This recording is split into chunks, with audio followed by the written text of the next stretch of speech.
All the wayward cronies from the dreaded Oz Cruise Club embarked on the Dawn Princess, well, of course, via the pub.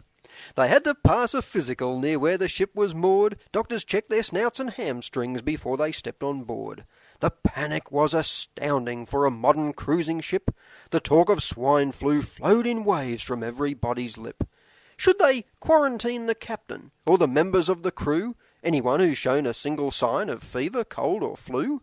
Should the baggage and the cargo be assessed and sprayed for blight before the ship left Sydney and it sailed into the night?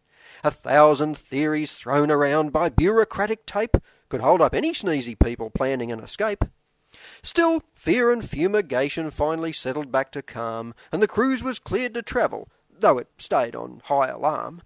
But as it left the docks on its great journey out to sea, little did they know this ship was headed for calamity. By the time they berthed at Brisbane, real disaster had befell.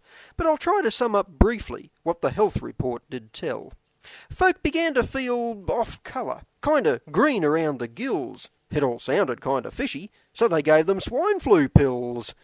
The main effect on men was that it gave them heaps of gas.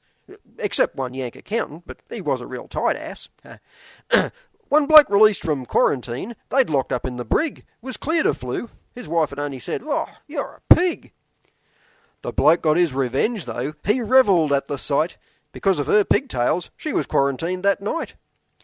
The entertainer was the next one to be locked behind the door, because everybody aboard the boat all thought he was a bore.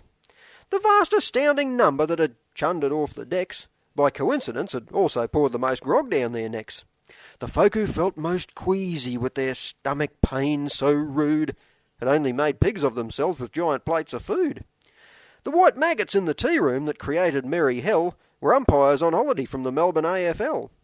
And the worst case of a virus that the boat had ever borne was caused by one ship steward who downloaded too much porn.